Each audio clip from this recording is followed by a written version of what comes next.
La première question qui m'est posée, ne serait-il pas plus judicieux de remplacer l'enseignement académique des langues étrangères par la pratique des échanges entre enfants de différents pays afin de leur permettre d'acquérir, en outre, la connaissance de leur culture respective? Je crois que les deux sont nécessaires. L'enseignement académique, parce qu'il faut bien apprendre les bases grammaticales, les bases de vocabulaire d'une langue vivante, et les échanges, bien entendu, qui sont indispensables et que nous essayons de favoriser au niveau régional pour les élèves des lycées et même les élèves des universités, en donnant une bourse pour les séjours à l'étranger, bourse qui a quand même un certain succès. Je pense qu'il faudrait effectivement pouvoir aller plus loin avec une constance du collège qui reste très en retrait sur les échanges jusqu'à la fin du lycée et même de l'université. Voilà. Mais je ne crois pas qu'on puisse remplacer un enseignement par un autre. Je crois aussi cependant que la méthode audiovisuelle traditionnellement utilisée peut trouver un nouvel essor, un nouvel intérêt à travers Internet. Parce que Internet permet à la fois ces échanges que vous évoquez et puis la diffusion de cours plus académiques. Et je pense qu'on ne va pas assez loin dans ce domaine. Maintenant que tous nos lycées sont équipés en environnement numérique de travail, c'est sans doute une piste qui pourra être évoquée avec le rectorat et les enseignants. La deuxième question a trait à l'avenir de l'Auvergne. On me demande si la qualité de vie dans notre région et les possibilités infinies de communication qu'offrent aujourd'hui les liaisons par Internet à toutes les entreprises, où qu'elles soient physiquement implantées, ne destinent-elles pas notre région à un avenir florissant? Ah bien, cette question m'amène au cœur d'une de mes préoccupations, qui est la couverture en très haut débit de notre région, parce qu'effectivement, je pense que les nouvelles technologies, et notamment les autoroutes de l'information, avec un bon usage, de bons usages, sont une chance exceptionnelle pour un territoire à faible densité de population comme le nôtre. Nous avons besoin d'Internet haut débit partout, très haut débit, pardon, puisque le haut débit c'est déjà fait, et nous avons depuis 18 mois un schéma directeur d'aménagement numérique de l'Auvergne qui va être complété dans les semaines qui viennent par un travail d'information géographique qui va indiquer de façon précise, en fonction des réseaux très haut débit existants, où doit passer demain, et le plus vite possible, la fibre optique pour aller partout au domicile. Alors pourquoi, si c'est prêt depuis 18 mois, est-ce que ça n'avance pas plus vite? Eh bien, là est le cœur du problème.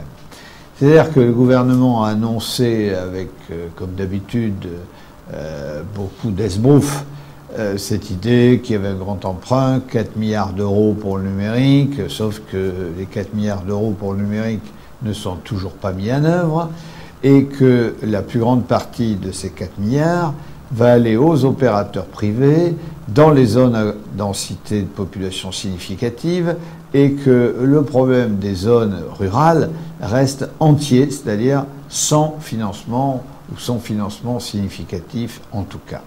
Ce qui me préoccupe, c'est que par exemple, le président de la République a annoncé une couverture très haut débit pour 2025, avec 100% de la population à ce moment-là. La Finlande a voté en 2008 et 2009 une loi qui fait du droit à la couverture Internet très haut débit un droit universel, avec tout le monde, toute la population couverte à 100 mégabits en 2016 et d'ores et déjà la totalité en 2010 de la population couverte à 1 mégabit. Donc un petit pays qui a beaucoup plus d'ambition que le nôtre et qui est le pays même typique de ces zones à faible densité de population et qui joue à fond les nouvelles technologies pour assurer son développement. Je crois que la France devrait faire de même, et il faut que chez les élus en particulier, on prenne conscience du potentiel que recèlent ces nouvelles technologies pour les zones rurales. Je dis souvent qu'il n'y a pas eu une telle chance de développement depuis l'arrivée du chemin de fer. On sait que certains ont réussi cette arrivée, d'autres l'ont raté.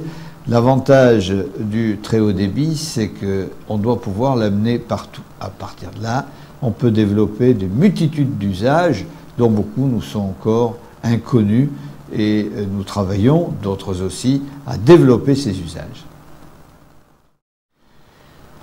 L'existence en Auvergne d'une multiplicité de strates administratives superposées et concurrentes n'aurait-elle pas pour effet d'entraver l'efficacité du processus de prise des décisions ayant vocation à s'appliquer par la suite à tous les habitants de notre région? Je n'ai pas le sentiment qu'il y ait en Auvergne de strates administratives plus nombreuses qu'ailleurs. Les strates sont communes-intercommunalités, c'est un couple qui fonctionne de mieux en mieux. Départements dont la spécificité est le travail sur le social et la proximité, et régions dont le rôle est quand même très différent. Le gouvernement, dans la réforme territoriale, a voulu marier, fondre, fusionner régions et départements, alors que leur rôle est totalement différent. Il y a à peine 10% de dossiers communs régions et départements. Les régions sont dans des visions stratégiques de long terme sur les grands équipements à l'échelle régionale, avec des compétences, encore une fois, qui n'ont rien à voir avec celles du Conseil général. Qu'une clarification des compétences entre les différents niveaux de collectivité soit nécessaire, c'est une évidence. Pour autant, le gouvernement n'a pas encore clarifié ses compétences et surtout, la clarification des compétences doit s'accompagner de moyens à la hauteur des compétences confiées, ce qui n'est pas le cas. Aujourd'hui, les régions n'ont plus la moindre autonomie fiscale et financière. Nous ne votons plus l'impôt. Nous sommes pieds et poings liés aux dotations de l'État. Et tout ça va avoir des conséquences très négatives sur l'ensemble des régions et sur l'Auvergne, bien entendu, puisque pour 2011, il faut diminuer le montant de l'investissement annuel de 50 millions d'euros et les dépenses de fonctionnement de 2% environ, alors même que certaines dépenses progressent automatiquement. Je pense à la masse salariale. On ne peut pas pour autant diminuer le personnel, puisque 3/4 du personnel régional est dans les lycées et qu'il en manque, selon les organisations syndicales, ce qui est vrai dans un certain nombre de cas. Que par ailleurs, nous avons une convention avec la SNCF pour l'exploitation des transports express régionaux qui coûte de plus en plus cher. On augmente de 3 à 3,5% par an sans service supplémentaire parce que les services de la SNCF sont liés à sa propre masse salariale, à l'évolution du coût du carburant, etc. Bref, sur un budget de 650 millions d'euros, il y en a 170 millions qui progressent forcément parce qu'ils ont trait au paiement des personnels ou au paiement de la SNCF. Donc vous voyez qu'il faut faire un effort encore plus important ailleurs. Le vrai problème est là. Les collectivités territoriales font 73% de l'investissement public.